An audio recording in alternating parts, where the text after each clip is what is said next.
अध्यात्म विज्ञान कोई धर्म या संप्रदाय नहीं है, ये स्पिरिचुअल साइंस है जो कुदरत के कानून पर आधारित है।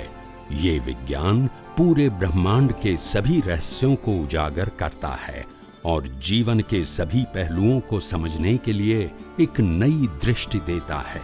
इसी को आर्ट ऑफ विजन कहते हैं, दुनिया को देखने की एक नई दृष्टि, जो अध्यात्म विज्ञानी परम पूज्य स्वामी श्री कमलेशानंद जी के निर्देशन में सनातन सत्य का अनुसंधान कर हमारे जीवन को प्रकाशित करे। जय सच्चिदानंद। मुक्ति और बंधन दोनों एक सिक्के की दो पहलू है। मुक्ति भी दृष्टि है और बंधन भी। मुक्ति ज्ञान दृष्टि है और बंधन वो अज्ञान दृष्टि है। यहाँ दृष्टि की बात है और सामान्यतः लोग ऐसा समझते हैं कि धर्म और संसार दोनों मन वचन काया का जो क्रिया है उसके साथ उसका संबंध है। तब ज्ञानी कहते हैं नहीं, संसार भी अनुभूति है और मुक्ति भी, मगर संसार व्यवहार सत्य की अनुभूति है, टेम्पररी सत्य की अनुभूति है, और आत्मा परमानेंट सत्य की अनुभूति है। ये दोनों अनुभूति है, दोनों में से एक क्रिया नहीं है, दोनों में से एक क्रिया नहीं है। तो धर्म के माध्यम से, व्यवहार के माध्यम से लोग ऐसा समझते हैं कि क्रिया करने से ही हम धर्म के मार्ग में, मुक्ति के मार्ग में या तो व्यवहार के मार्ग में आगे बढ़ सकते हैं, मगर व्यवहार में भी इसको अनुभूति नहीं कहते हैं। अनुभूति का मतलब होता है खुद ही सभी अवस्थाओं को अनुभव करके खुद डिसाइड करें कि आखिर उसमें मेरे को आनंद आता है कि अगर कोई व्यक्ति राम की भक्ति करता है तो उसको आनंद आता है, मगर जो कृष्ण को मानता है उसको आनंद, अगर कोई व्यक्ति कृष्ण को मानता है तो उसमें आनंद आता है, मगर वो महावीर की भक्ति में आनंद। तो आखिर धर्म की बात भी व्यक्ति या साधन के ऊपर आधारित नहीं है, मान्यता के ऊपर आधारित है। क्या है? तो मान्यता जो है व्यवहार में भी, जैसे आपको लगता है कि मेरे को रोटी चावल खाने में आनंद आता है, कोई कहता है मेरे को भाजी पाव खाने में आनंद आता है, कोई कहता है कि मेरे को पैसे में आनंद आता है, कोई कहता है कि मैं पैसे बिना जीने के में आनंद आता है। यानी हर व्यक्ति का जो सोच है व्यवहार सत्य में, वो भी क्या है? अलग अलग है। तो मान्यता के आधार से ही हम संसार की भुगतान कर सकते हैं, बिना मान्यता संसार की भुगतान भी नहीं कर सकते। तो व्यवहार जीवन में भी मान्यता का ही सबसे बड़ा रोल है। वैसे आध्यात्म में भी मान्यता का ही रोल है, मगर ये दोनों मान्यता के अंदर फर्क क्या है तो एक ही सिक्का की दो पहलू हैं, मगर एक मान्यता है वो टेम्पररी सत्य के ऊपर आधारित है जो परिवर्तित हो सकती है, और जो दूसरी मान्यता है वो सनातन सत्य के ऊपर आधारित है, वो परिवर्तित नहीं हो सकती है। इतना ही डिफरेंस है, मगर दोनों के अंदर मान्यता ही इंपॉर्टेंट है। दोनों के अंदर क्या है? मान्यता। अगर मेरी मान्यता बड़े मकान में रहने की है और अगर मेरे को छोटा मकान मिलेगा तो क्या होगा? मतलब आनंद नहीं आएगा। तो मकान वो आनंद का विषय नहीं है, बड़ा मकान वो भी आनंद का विषय नहीं है, बिलीफ वो आनंद का विषय है। अगर वही बिलीफ चेंज कर दिया तो छोटे मकान में भी आनंद आ सकता है। यानी इम्पोर्टेंट व्यवहार जगत में भी मान्यता से ही भुगतान होती है, और आध्यात्म के जगत में मान्यता ही का बड़ा रोल है। तो मान्यता शब्द जो होता है एक व्यवहार सत्य है और एक सनातन सत्य है। तो यहाँ जो मान्यता है वो इम्पोर्टेंट क्यों रखता है? तब ज्ञानी कहता है कि आत्मा के बिना मान्यता हो सकती है? नहीं हो सकती। क्या जड़ के अंदर मान्यता है? नहीं। तो चेतन के बिना मान्यता हो सकती है? चेतन में मान्यता नहीं है, मगर चेतन की हाजिरी से ही बिलीफ बनती है। अगर जड़ है तो बिलीफ नहीं है। इसकी बिलीफ होती है? नहीं होती, क्योंकि ये जड़ है। मगर चेतन जड़ के साथ जुड़ा हुआ है तब बिलीफ है। और उस बिलीफ दो प्रकार की है, एक व्यवहार सत्य, एक सनातन सत्य। तो आखिर संसार की जो व्यवहार और सनातन सत्य की दोनों की जो परिस्थितियां हैं उसमें सेंटर पॉइंट है मान्यता। लोग कहते हैं कि साधन से सुख मिलता है, संपत्ति और संबंधों से सुख मिलता है। ये बात सही नहीं है। मान्यता से सुख दुख की अनुभूति होती है। ऐसे आध्यात्म मार्ग में भी यही है। अगर आपकी मान्यता सही है तो आप संसार से अलिप्त रह के, विरक्त रह के आत्मा की अनुभूति कर सकते हैं। ये भी बिलीफ है, ये भी बिलीफ है। ये रिलेटिव बिलीफ है, ये रियल बिलीफ है। ये रॉन्ग बिलीफ है, ये राइट बिलीफ है। तो ये बिलीफ की बात है। तो ज्ञानी ये कहना चाहता है बिलीफ के माध्यम से कि आखिर बिलीफ जो है वो पुरुषार्थ है, चाहे वो व्यवहार सत्य है और या सनातन सत्य है। और बिलीफ के बाद जो मिलता है वो परिणाम है। यहाँ व्यवहार जगत में भी हमारी जो भौतिक या तो व्यवहारिक या लौकिक जो बिलीफ है, इनका भी आज बीज डालोगे तो कल क्या मिलेगा। ऐसे आध्यात्म जगत के अंदर भी आज आप आत्मा की ओर रहने का, आत्मा की ओर प्रगति करने का और आत्मा की ही अनुभूति करने का प्रयास करोगे आज पुरुषार्थ के रूप में, तो नेक्स्ट बर्थ में क्या आएगा? परिणाम आएगा। तो दोनों की बात बिलीफ और बिलीफ के ऊपर आधारित आपका पुरुषार्थ वो ही है। तो यहाँ कोई जगह स्थूल भाषा जो है या तो स्थूल व्यवहार है या तो स्थूल संयोग है, उनकी इम्पोर्टेंट नहीं है। तो दोनों तरफ मान्यता ही सबसे बड़ी चीज है। आज आप जिनसे शादी करते हो वो लगता है कि क्यों मिला हमको? हमारे कर्मों के फलस्वरूप मिला। कर्म डाला था तब आपको इंटरेस्ट था कि नहीं? जब रिजल्ट आने के बाद संजोग परिवर्तन हो जाते हैं तो इंटरेस्ट क्या हो जाता है? खत्म हो जाता है। तो बाद में तो इम्पोर्टेंट क्या है? बिलीफ। क्या है? बिलीफ। तो इसीलिए ये संसार भी चलता है बिलीफ से और संसार समाप्त भी होता है, मगर ये रॉन्ग बिलीफ है और ये राइट बिलीफ है। रॉन्ग का मतलब होता है टेम्पररी, राइट का मतलब होता है परमानेंट। इतना ही दोनों के अंदर अंतर है, मगर दोनों का अस्तित्व बिलीफ के ऊपर।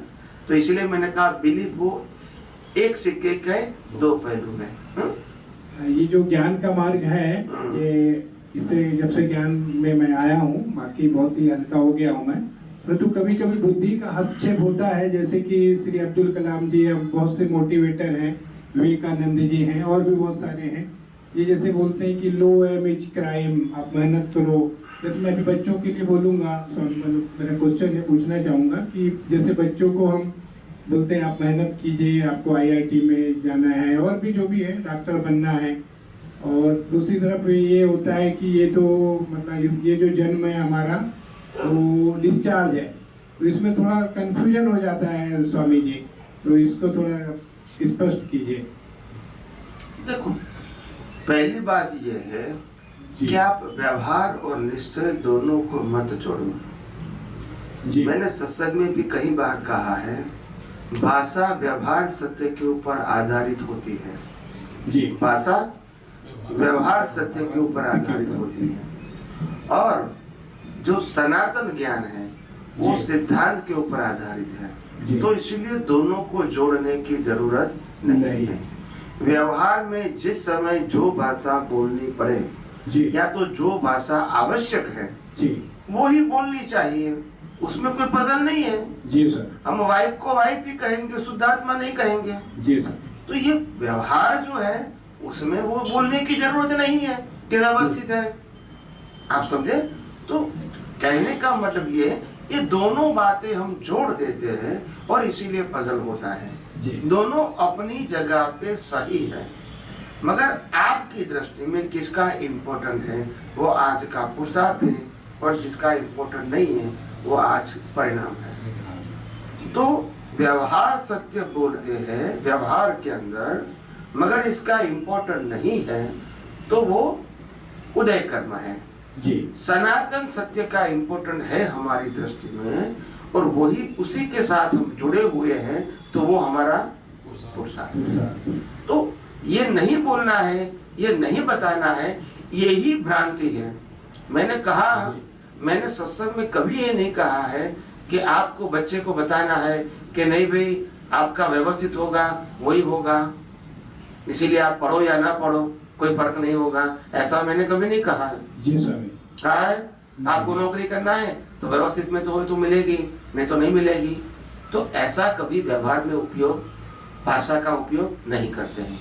जी। अगर कोई व्यक्ति हमारे सामने आएंगे तो मैं यही कहूँगा कि आपको पढ़ने के लिए, नौकरी के लिए, शादी के लिए या और कोई सामाजिक प्रसंग जो आते हैं जीवन में, उनके लिए आपको प्रयास करना चाहिए। प्रयास करने के बाद भी हमको सफलता नहीं मिलती है तो उस संजोग को स्वीकार करो कि यही मेरे कर्मों का फल है। उसके बावजूद भी हमको यही लक्ष्य रखना है कि हम व्यवहार में आत्मविश्वास के साथ आगे बढ़ना चाहते हैं। मतलब ये निष्फलता हमको डिप्रेशन की ओर नहीं ले जा सकती है, क्योंकि व्यवहार तो एक संजोग था जो खत्म हो गया, मगर ये मेरा लाइफ खत्म तो आगे और संजोग आएगा। तो आत्मविश्वास हमारा जो है वो टूटना नहीं चाहिए। सफलता निष्फलता तो रामकृष्ण महावीर को भी आई थी जी। इसलिए इसमें इम्पोर्टेंट करने की जरूरत नहीं है, मगर हर निष्फलता हमको कुछ शिक्षा देके जाती है। तो शिक्षा ही हमारी प्रगति है और अंदर का जो ज्ञान है वो निश्चय का ज्ञान है, वो बीच में व्यवहार में, भाषा में प्रयोग करने की जरूरत। अगर वो प्रयोग करोगे तो व्यवहार निश्चय दोनों बिगड़ जाएंगे। और इसीलिए आज कभी कभी क्या होता है, कई लोग क्या करते हैं मालूम है, वो कहते हैं कि भाई हम तो घर में कोई प्रॉब्लम आ जाता है तो फिर वाइफ को बोलते हैं ये व्यवस्थित है ना। तो उसमें क्या होता है, आप बोलते हैं तो कोई गलत है ऐसा तो मैं नहीं कहूंगा, मगर आपने जब ज्ञान का प्रयोग जब जबान से निकाल दिया फिर आप गलती करोगे तो वो क्या कहेगी, तो व्यवहार निश्चय हो गया। यानी आध्यात्म मार्ग जो दृष्टि का विषय था वो भाषा में आ गया तो उसका लेवल क्या हो गया, तो आप खुद ही उसका लेवल डाउन कर रहे हो। व्यवहार में तो कहना चाहिए कि भी ध्यान रखो, ऐसा नहीं होना चाहिए ताकि वो जागृत रहे। तो ये व्यवहार भाषा है, उसको उसमें ये नहीं है कि हम इसको कर्ता के रूप में देखते हैं, मगर व्यवहार में तो व्यवहार भाषा होनी ही चाहिए। और वो व्यवहार भाषा क्यों जरूरी है, क्योंकि ये समाज व्यवहार भाषा से चलता है, आपकी ज्ञान मान्यता से नहीं चलता है। तो व्यवहार भाषा में परिवर्तन करने की जरूरत नहीं है, मगर अंदर जो है वो सनातन सत्य हमारी दृष्टि में होना चाहिए ताकि व्यवहार में सफलता या निष्फलता होवे तो भी अंदर इफेक्ट नहीं होंगे। तो ये इम्पोर्टेंट बात है। और दोनों जब मिला लेते हैं, मिक्स कर देते हैं, फिर पसंद हो जाता है। शुद्ध आत्मा देखते थे, पूज्य श्री का ज्ञान दिए थे ना, तो सबको शुद्ध आत्मा देखते थे। तो अभी क्या देखेंगे, जैसे कि अभी सब बैठे हैं, जैसे घर में मकान जाते हैं, तो शुद्धात्मा देखना ये दृष्टि का प्रयोग है। पर मैंने कहा कि जब हम ही शुद्धात्मा में नहीं रहेंगे तो क्या होगा। शुद्धात्मा ये कोई फिजिकल फॉर्म है, ये आकार है, ये रूप है, ये रंग है। तो शुद्धात्मा वो तो दृष्टि है। क्या है, तो दृष्टि से अगर मैं अपने आत्मा में रहता हूँ तो दूसरे के अंदर वही भी आत्मा प्रतिबिंबित होगा प्रकृति के अंदर, क्योंकि ये भी आत्मा प्रकृति के अंदर है। आप समझे ना? तो आत्मा किसके अंदर है? तो हर प्रकृति के अंदर वही आत्मा है। तो ये दृष्टि की बात है। लोग क्या समझते हैं, शुद्धात्मा मेरे को देखना है। देखना नहीं है, शुद्धात्मा लक्ष्य में रखना है कि प्रकृति के अंदर परमात्मा है और मैं खुद ही परमात्मा हूँ। इस प्रकृति के लिए मैं खुद ही परमात्मा हूँ। तो हर व्यक्तियों को जब देखेंगे तो हमको मालूम होना चाहिए कि जैसे ये शरीर के अंदर भी परमात्मा है, वो मेरा स्वरूप है, वैसा ही परमात्मा का स्वरूप सबके अंदर। ऐसे करके देखना नहीं है, आप समझे? ये स्थूल बातें नहीं है। तो आध्यात्म के अंदर जो हम आत्मा को देखने का प्रयास करते हैं वो दृष्टि का विषय है। क्या है? और दृष्टि का विषय का मतलब होता है हमारे खुद के अंदर की दृष्टि का विषय। ये बाहर बोलने का विषय नहीं है। और आंखों से देखने का भी विषय। आंखों से तो आपको रिलेटिव सत्य ही दिखाएगा। क्या बताया? आंखों से रियल सत्य या सनातन सत्य नहीं दिखाएगा। तो इसीलिए ज्ञानी कहते हैं कि आत्मा देखने का मतलब है अगर मैं आत्मा स्वरूप हूँ और आत्मा स्वरूप में मैं स्थिर हूँ, अपने आप दूसरों में आत्मा है, ऐसा मेरे को एहसास होता है। क्योंकि प्रकृति और आत्मा दोनों क्या है? अलग है। तो देखने का मतलब ये कोई फिजिकल या तो चर्म चक्षु की प्रक्रिया, ये ज्ञान चक्षु है। उसमें सोच होती है कि प्रकृति के अंदर परमात्मा है, तभी व्यक्ति जीवित है। तो मेरे को देखने का मतलब है लक्ष्य में रखने का। क्या बताया? जैसे मैंने कल कहा था कि भी एक माचिस बॉक्स है, उसके अंदर डायमंड रखा है, फिर वो माचिस बॉक्स हमने कबोर्ड में कबाड़ में रख दिया है। अभी कोई कहेंगे कि भाई डायमंड कहाँ है, तो हमको मालूम है कि अलमारी के अंदर है। तो ये दृष्टि की बात है, ये आंखों से देखने की बात नहीं है। अगर आप देखने जाओगे तो रिलेटिव सत्य ही दिखेगा। क्या बताया? तो रिलेटिव सत्य तो दिखेगा, वो अपना स्वाभाविक ये आंखों का धर्म है। क्या है? मगर वो धर्म के साथ निश्चय लक्ष्य में रहना चाहिए। तो जो पहली दो आज्ञा जो ज्ञानी पुरुष बताते हैं, प्रकृति के अंदर परमात्मा को देखना, ये दृष्टि है। तो प्रकृति के अंदर परमात्मा को देखना, ये चर्म चक्षु की दृष्टि, ये ज्ञान चक्षु की बात है। और ज्ञान चक्षु जो होता है वो स्वभाव के रूप में होता है। क्या होता है? तो यहाँ लक्ष्य की बात है। क्या बात है? क्रिया की बात नहीं है।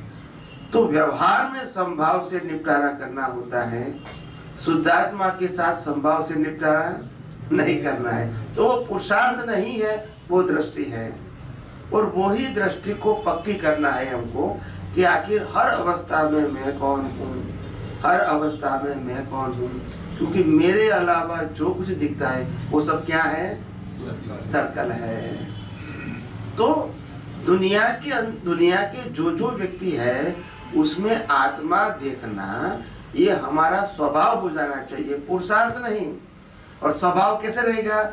जब खुद अपने आप में स्थिर होगा तो, और वो भी निश्चय से स्थिर रहना है। क्या बताया? क्रिया से स्थिर नहीं रहना है। तो ये बहुत बड़ी बात है। शुरू में बहुत सारे महात्मा वो कहते थे कि भी हम दादा भगवान ने जो कहा है कि पहली दो आज्ञा का पालन करना है, तो हम कैसे करेंगे? वो कहते हैं कि भी शुद्धात्मा देखो, शुद्धात्मा देखो। कैसे देखेंगे? ये कोई चर्म चक्षु की तो बात नहीं है, तो देखेंगे कैसे? तो ये रियल के अंदर, रिलेटिव के अंदर रियल है, इसका प्रमाण है कि रियल शाश्वत है और रिलेटिव टेम्पररी है। टेम्पररी के अंदर जो परमानेंट है वो तो शाश्वत है, मगर टेम्पररी भी टेम्पररी तब तक है जब अंदर रियल है। अगर रियल निकल गया तो वो टेम्पररी भी नहीं, वो तो बिल्कुल जड़ है। क्या है? अगर शरीर के अंदर से आत्मा निकल गया तो वो बिल्कुल जड़ है। क्या है? तो जड़ है। तो इसीलिए ज्ञानी कहते हैं कि ये जो जड़ मन वचन काया है, इसको देखने के लिए वो तो अपने आप स्वाभाविक चर्म चक्षु से दिखेगा, मगर अंदर लक्ष्य होना चाहिए कि आखिर मैं शुद्धात्मा हूं। लोगों के अंदर शुद्धात्मा देखने की जरूरत नहीं है, लक्ष्य में रखने का है। क्या रखने का है कि ये प्रकृति के अंदर परमात्मा है, जिस प्रकार से मैं भी परमात्मा हूं।